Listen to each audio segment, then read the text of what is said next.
We are appreciators of a good theme, but what's even better than that is a unique theme that sometimes is just bonkers.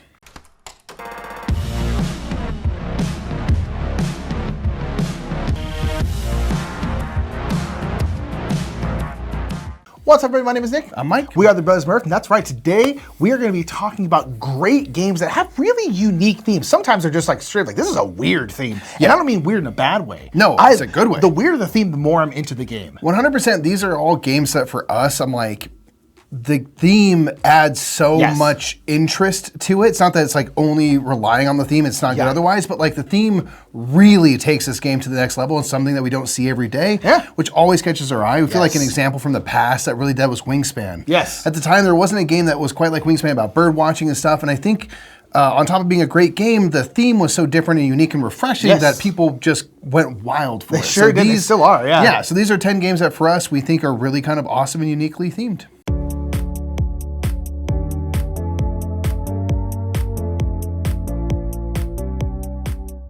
Our number 10 is going to be Mythic Mischief. High school is something that we all do, but there's not many games around it. Maybe because high school is maybe not the best experience for everybody, but it's like Mythic Mischief is a game where you're set in a school, maybe not necessarily a high school, but you are different factions. Those factions are kind of like different cliques. There's like the skaters, there's like the debate club, there's like the theater kids, all these different kinds of people.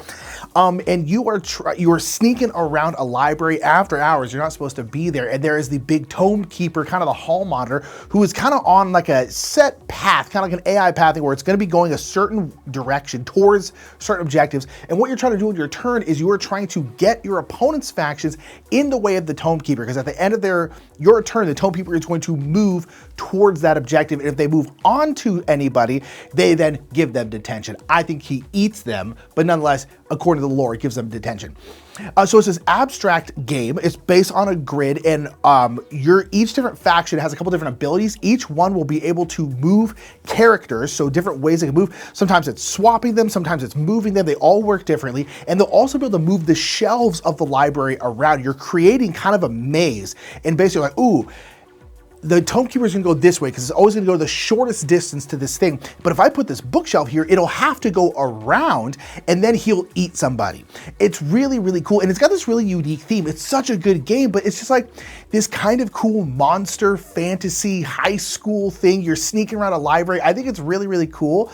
And I wish kind of more games were set like that. I honestly, fight me, I think they should retheme Blood Rage after Mean Girls. Fight me. Yggdrasil in the middle is the cafeteria, and you're fighting for different supremacy of different parts of the high school. Do it, Eric Lang. Make, I don't know, 12, probably like $12. Probably won't be that successful, but nonetheless, Mythic Mischief is great.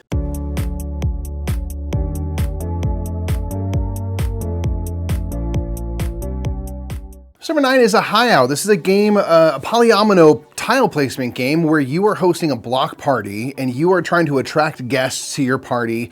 And the tiles themselves are like people that are at your party and they're kind of dancing around. So they're in these like strange, unique shapes, and you have musicians and various things that you're kind of populating into your little area for your block party, which doesn't have a ton of room. So you're trying to be really efficient with how you pack everything in. I think that's a cool theme. Like there's been a bunch of polyomino tile placement games. This one does feel very kind of Tetris-y because the way that the sort of central board works is going to determine the orientation of the tile, then it's going to drop down into your kind of block party situation. So it kind of feels a little more Tetris-like in that way.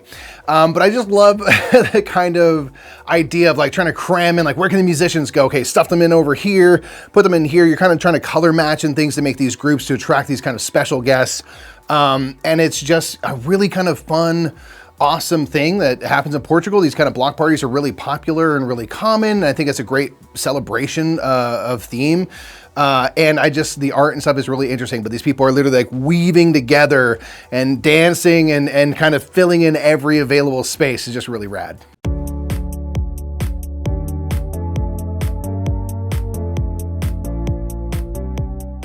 Number 8 is gonna be Deal with the Devil. This is a weird one because this is a game where you are actively trying to make, well, you're kind of trying to make a pact with the devil, but kind of not. This is a 4-player only game. This game, I don't know if this game ended up doing super, super good for CGE because it's kind of a hard sell. It's a big, heavy Euro game that is 4 players only. You cannot play it any other way. You have to have 4 players, and that's kind of a hard sell, but it's really, really fun. I really like this game. Basically, there's gonna be 4 players. 2 players are gonna be just normal people. 1 player is going to be the devil, and then 1 player is going to be like, I think it's called the cultist, but essentially the one that's kind of worshiping the devil. And so the devil is trying to gain souls, the cultist is trying to get rid of their souls, and then the main people are basically just trying to get points. But you're all doing these things where you're doing kind of Euro mechanics, where you're building out these buildings, trying to get these points. And you're gonna be doing these secret trades. You have this little chest and you're basically putting in here what you're willing, what you want, and then basically over here, you're putting what you're willing to give away for it. It could be resources or it could be a little bit of that soul. And you're like, hey, if you give me this, I will give you all of these things. And so if you're playing the devil character, it's all secret, of course. You're playing the devil character, you have a ton of resources. So you're able to just, I'll give you everything. I'll give you this, I'll give you this, I'll give you this, give them souls. And then the cultist is actively trying to get rid of their souls.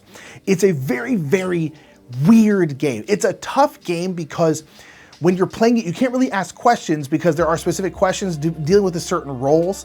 And so if you ask a question, you might be giving away who you are. Although when I played this game, I was actually the devil. And about 3/4 of the way through the game, I was like, you know what? I think I'm in a position where I can give away that I'm the devil and I can still win. And so I actually kind of came out as the devil. I did this thing, people were like, oh, it's you. And I actually ended up winning, barely, but I did end up winning. So this is one of the things where it's like, it was kind of marketed as a social deduction game, but it really isn't. It's a Euro game with some like deduction, social deduction mechanics, but that's not the point of the game. It's really, really fun. It's got this, again, kind of a really odd theme where you're actively trying to make a deal with the devil. It's got that same art that like Dungeon Lords and Dungeon Pets and Alchemists does. It's got this really, really great look. I really like it. Again, it's kind of a tough sell, but I think it's a great game.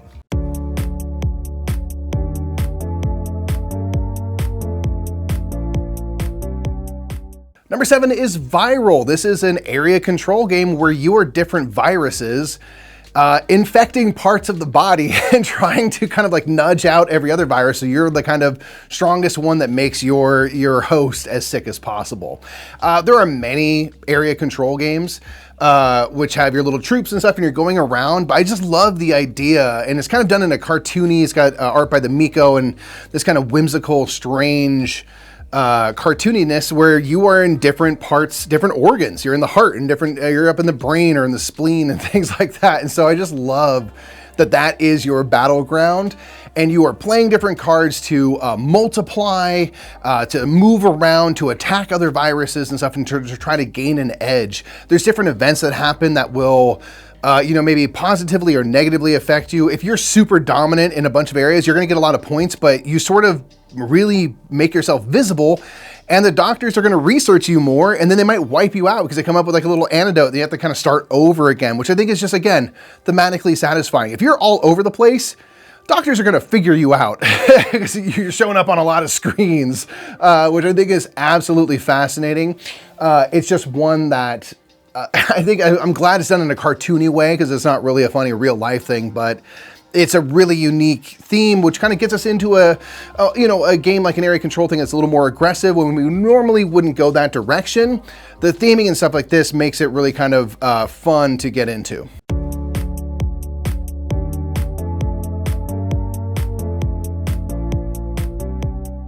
Number 6 is a game that we evangelize quite a bit, and this is gonna be Remember Our Trip. Remember Our Trip is a Saashi and Saashi game where you are remembering a trip that you took together. All of you were on this same trip. Maybe you had a little bit of too much drinky poo. And the next day you're basically trying to remember what happened the night before.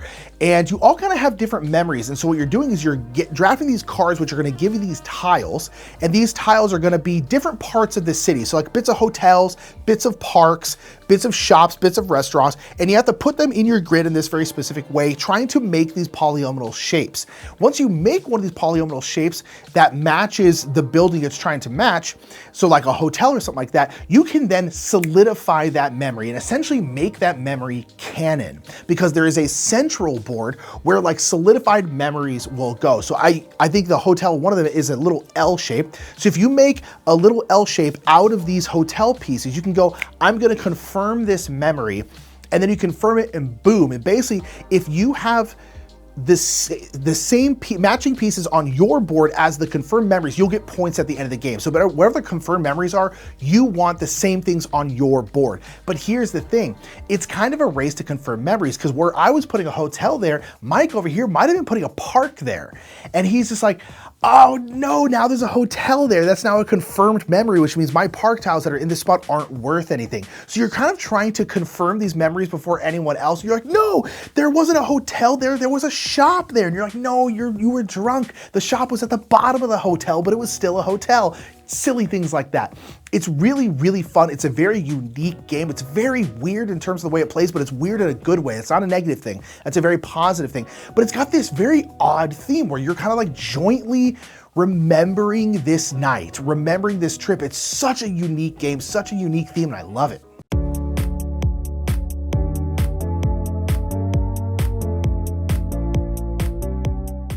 Number 5 is Finishing Time. This is a Friedemann Friese game all about how you are spending your time outside of work. So basically, the majority of time you're using your workers to go do activities. You're trying to generate as much kind of happiness as possible and spending the money that you made while working. But eventually you're going to run out of workers. You're going to head back to work where, at least at the start of the game, you are working way too many hours for not nearly enough pay. The gender gap is horrible in terms of pay, so we got to close that.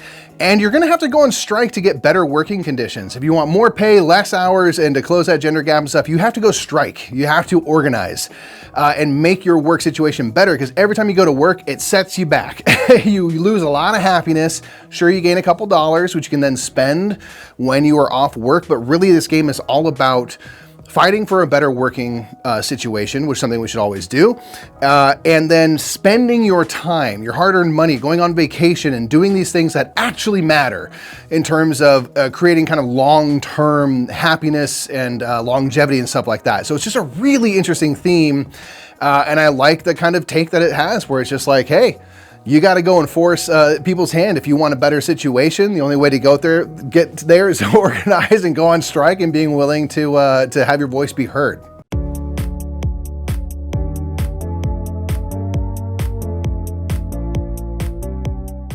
Number 4 is my favorite game of all time. If you knew anything about me and my favorite game, that this was gonna be in. This is, of course, gonna be the Prodigals Club. The Prodigals Club is my favorite game. I like it a lot, obviously, and it's got a very, very weird theme, but that's one of the reasons why I like it so much. Prodigals Club is a sequel to Last Will. In Last Will, you are trying to lose all of your money because your rich uncle died. It's kind of Brewster's Millions, the game. Your rich uncle died, and the poorest of all of his nieces and nephews is going to get his inheritance, because of course it should go to the least fortunate of all of us. So everyone is trying to blow all of their money. The Prodigals Club is that times 3. So it's kind of like Last Will, where you are trying to lose all your money, but now you're trying to be a really, really bad person. You are trying to lose all your money, you are trying to lose all of your friends, and you are trying to lose an election. You're trying to lose all of those. And it's one of those games where you're gonna essentially get 3 scores related to those. You're gonna get a money score, an election score, and a friend score. And whatever is the highest of those scores, remember, high is bad. You wanna have no friends, no money, no votes. Whatever the highest of those 3 at the end of the game, that is your score. So if you have 0 friends, 0 money, but you still have like 50 votes, guess what? Your score is 50 and you're gonna lose. So this is one of those games where you're essentially playing 3 games in one, and you need to do all 3 of them equally if you can. It's really, really difficult. It does what Vladimír Suchý does the best. Vladimír Suchý is the designer of it, which is tight resources, limited amount of turns, and halfway through the game, you're gonna feel like there's absolutely no way I can do it. There's no way I can do it. This is not gonna happen, I'm done. And you end up pulling it out. And it's a really, really gratifying thing. And again, it's just got this really weird theme where you're just trying to be this terrible person for some reason. Last Will, the theme kind of made sense. This one, not gonna lie, theme doesn't really make that sense. I don't care. It's really, really silly, and that kind of light theme carries you through the heaviness of the game. It's just absolutely outstanding. It's my favorite.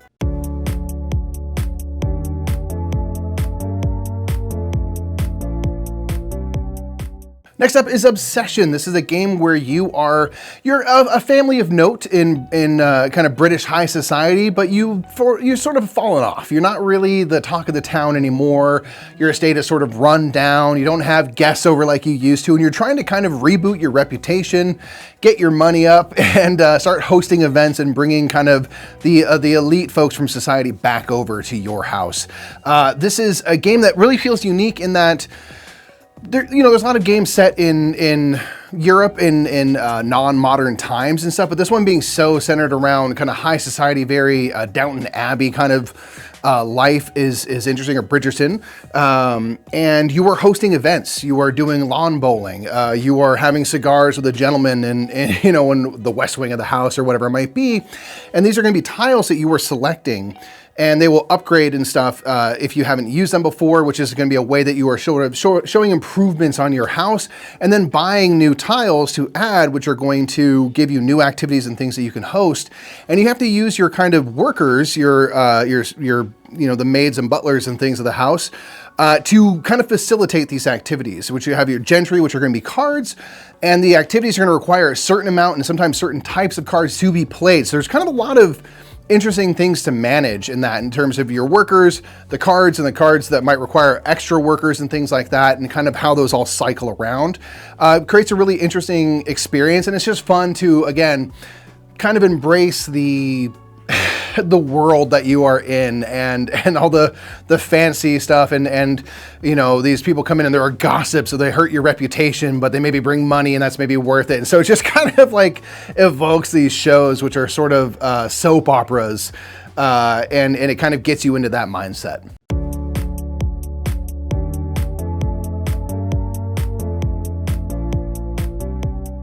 Number 2 is kind of the epitome of a great game with a weird theme, and that is the Bloody Inn. We talk about the Bloody Inn a lot because we honestly think it's really, really outstanding. I don't think it's super available right now. I hope it gets another printing because it's just so good. I recently replayed it like a week and a half ago, and I was like, gosh, that's right. This game is so darn good. This game is elegance personified with a very inelegant theme. This is a game where you are a family of people in France and you own an inn together, and you have realized that it is more beneficial for you to sometimes kill your guests and steal their money than to just have them stay at your inn. You're not going to kill anyone. You're not an animal. You're only gonna kill some of them, obviously. And so this is this balancing game because every single round there's going to be new patrons who come into the inn, and you can bribe them, you can kill them, you can have them build an annex for you, or you can bury bodies that you have murdered. But you only get to do 2 actions a round. You can do 1 action, it comes back around to you, you get to do another action, that's it. And if there are any police in the inn, who you can bribe and kill and do all those things as well, if there's any police in the inn, at the end of that round, they're essentially gonna do an investigation. And if you have any unburied corpses, you are then going to lose money. And money is points in this game, so losing 10 bucks is a very big deal.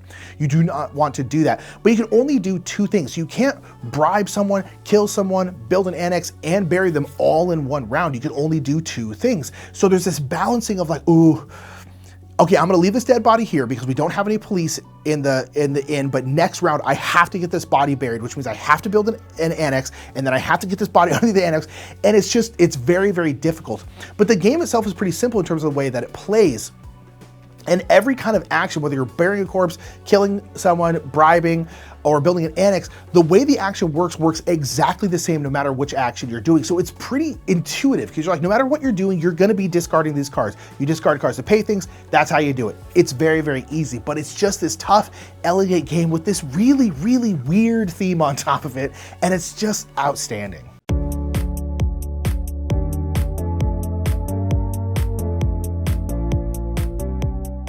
Number 1 for us is Fast Sloths. This is a pick up and deliver game where the thing getting picked up and delivered is you, the sloth, and you are being carried around by other animals just trying to eat a meal. You're trying to go around to the different parts of the boards that have trees, collecting leaves and eating your day away while doing as little work as possible to make that happen. So like that right there are pick up and deliver games. There are games with racing elements and things like that.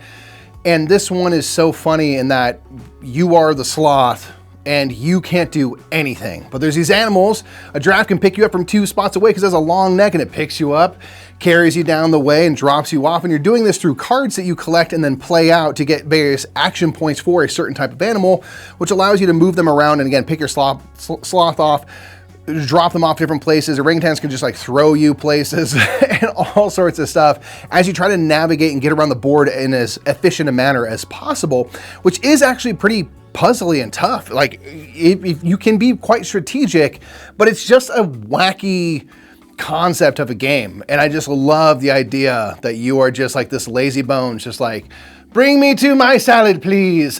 And you're getting carried around. Is really funny. All the animals have unique ways that they move, different ways that the different types of land that they can go on. So they create all these kind of restrictions and opportunities. And depending on which kind of set of animals you have, is going to greatly change the way that you have to kind of strategize your game. So I think that is super cool that it's not just like an insane no thinking kind of game. Like, no, you can be very strategic, but the idea of what's actually happening, if you think about it in the real world, is bananas. Like I'm getting carried around on ants and whatnot, and they are like creating a line and just carrying me, like crowd surfing me over to this leaf is just like always hilarious. All right, so that was 10 games that we think are great, but also have really unique, different themes. Down in the comments below, please let us know what is a game that you think has a really unique theme, or maybe some themes that you would like to see. Because again, the kind of trading in the Mediterranean trope that we always talk about, it's like, sure, it's fine, but why not be about space monkeys? I would appreciate that. Right? We got Station Ball for one that has that. It's so got a space monkey in that one. We need more of that. Let us know in the comments below what are the strangest or most interesting, unique kind of themes that you enjoy, and we'll catch y'all next time. Bye, everybody.